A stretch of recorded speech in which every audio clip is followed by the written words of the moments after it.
నమస్కారం. పెద్ద పెద్ద విషయాల్ని కూడా చాలా సింపుల్గా విడమరిచి చెప్పే ఈ ప్రత్యేకమైన విశ్లేషణకు స్వాగతం. ఈరోజు మనం మన కడుపుకి అంటే గట్కి, మన మూడ్కి మధ్య ఉన్న ఓ ఆశ్చర్యకరమైన సంబంధం గురించి మాట్లాడుకుందాం. ఎప్పుడైనా అనిపించిందా కడుపులో ఏదోలా ఉన్నప్పుడు మూడ్ కూడా సరిగ్గా ఉండదని? లేదా మంచి భోజనం చేశాక మనసు ప్రశాంతంగా ఉంటుందని? మనం తినేదానికి మన ఫీలింగ్స్కి మధ్య ఉన్న ఈ సంబంధం గురించే ఇప్పుడు మనం లోతుగా చూద్దాం. అంటే ఇదేదో మాట వరసకు చెప్పేది కాదన్నమాట. మన గట్లో నిజంగానే మన మానసిక స్థితిని కంట్రోల్ చేసే ఒక పెద్ద న్యూరాన్ల నెట్వర్క్ ఉంది. సరే, మరి ఈ కమ్యూనికేషన్ అసలు ఎలా పనిచేస్తుంది? మన ఈ రెండు మెదళ్ళు ఒకదానితో ఒకటి ఎలా మాట్లాడుకుంటాయో ఇప్పుడు చూద్దాం. ఈ గట్ బ్రెయిన్ యాక్సిస్ని ఒక పెద్ద సూపర్ హైవేలాగా ఊహించుకోండి. ఇక్కడ విశేషమేంటంటే ఇది వన్ వే కాదు. సమాచారం అటూ ఇటూ అంటే బ్రెయిన్ నుంచి గట్కి, గట్ నుంచి బ్రెయిన్కి నిరంతరం వెళ్తూనే ఉంటుంది. ఈ ప్రాసెస్ ఎంత అద్భుతంగా ఉంటుందో చూడండి. ఫస్ట్ మన గట్లో ఉండే న్యూరోపార్ట్ అనే స్పెషల్ సెల్స్ మనం తిన్న ఆహారంలోని పోషకాలని పసిగడతాయి. వెంటనే అవి వేగస్ నరం అనే మెయిన్ ఇన్ఫర్మేషన్ హైవే ద్వారా బ్రెయిన్కి సిగ్నల్స్ పంపిస్తాయి. ఆ సిగ్నల్స్ బ్రెయిన్కి చేరగానే మన మూడ్, మన కోరికలు, చివరికి మన మోటివేషన్ కూడా మారిపోతుంది. అందుకే చూడండి, భోజనం చేసిన కొన్ని నిమిషాల్లోనే మన మూడ్లో తేడా వస్తుంది. సరే, ఈ సందేశాలెక్కడ్నించి వస్తున్నాయో చూశాం.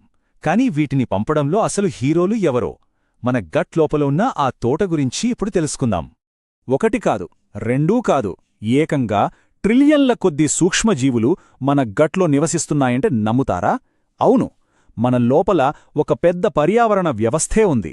దాని ఆరోగ్యం మన ఆరోగ్యంతో నేరుగా ముడిపడి ఉంది. ఇది చాలా ఇంట్రెస్టింగ్ విషయం.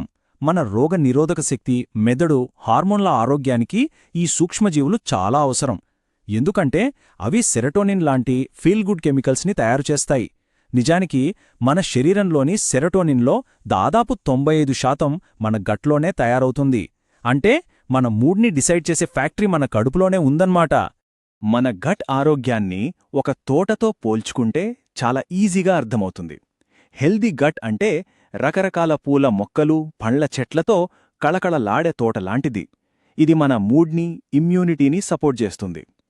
అదే గట్ ఆరోగ్యం దెబ్బతింటే అది కలుపు మొక్కలతో నిండిపోయిన పాడుబడిన తోటల తయారవుతుంది.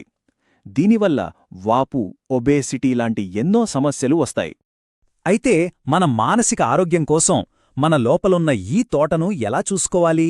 ఏవి మనకు మంచి చేస్తాయి, ఏవి హాని చేస్తాయి చూద్దాం. మన మైక్రోబయోమ్ని బలంగా మార్చుకోవడానికి ఇక్కడ కొన్ని సింపుల్ టిప్సున్నాయి. పెరుగు, కిమ్చి లాంటి పులియబెట్టిన ఆహారాలు తీసుకోవడం చాలా మంచిది. అలాగే కూరగాయలు, పప్పులు లాంటి ఫైబర్ ఫుడ్స్ మన గట్లోని మంచి బ్యాక్టీరియాకి ఆహారంలా పనిచేస్తాయి. వీటితో పాటు మంచి నిద్ర, ఒత్తిడి తగ్గించుకోవడం కూడా చాలా చాలా ముఖ్యం. ఇది ఎంత పవర్ఫుల్ విషయమో చూడండి. రీసెంట్గా స్టాన్ఫోర్డ్ యూనివర్సిటీలో చేసిన ఒక స్టడీలో ఏం తేలిందంటే, పులియబెట్టిన ఆహారం ఎక్కువగా తినేవాళ్లలో గట్ వైవిధ్యం పెరిగి శరీరంలో వాపు తగ్గిందట. అంటే మనం ఆహారంలో చేసుకునే చిన్న చిన్న మార్పులు కూడా మన శరీరంపై ఎంత పెద్ద ప్రభావం చూపిస్తాయో అర్థం చేసుకోవచ్చు. మంచి చేసే మొక్కల గురించి మాట్లాడుకున్నాం కదా, ఇప్పుడు మన తోటను పాడుచేసే కలుపు మొక్కల గురించి కూడా తెలుసుకోవాలి. ప్రాసెస్ చేసిన ఆహారాలు, ఆర్టిఫిషియల్ స్వీట్నర్లు, మరీ ముఖ్యంగా దీర్ఘకాలిక ఒత్తిడి, ఇవన్నీ మన గట్లోని మంచి బ్యాక్టీరియాను నాశనం చేస్తాయి. ఇక్కడ మనం గుర్తుంచుకోవాల్సిన ముఖ్యమైన విషయమేంటంటే, ప్రతిరోజూ పర్ఫెక్ట్గా ఉండాలని కాదు. మనం రోజూ తీసుకునే చిన్న చిన్న నిర్ణయాలే కాలక్రమేణా పెద్ద మార్పుకు దారితీస్తాయి.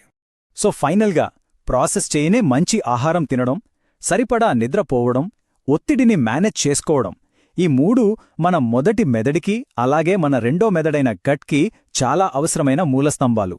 మనం రోజూ చేసే ఈ చిన్న మంచి పనులే కొన్నాళ్లకి పెద్ద పాజిటివ్ ఇంపాక్ట్ని క్రియేట్ చేస్తాయి. సరే, ఇదంతా విన్నాక ఒకసారి ఆలోచించండి. మన రెండవ మెదడు ఆరోగ్యం కోసం ఈరోజు మనం తీసుకోబోయే ఆ ఒక చిన్న మార్పు ఏంటి? ఒక్కసారి ఆలోచించండి.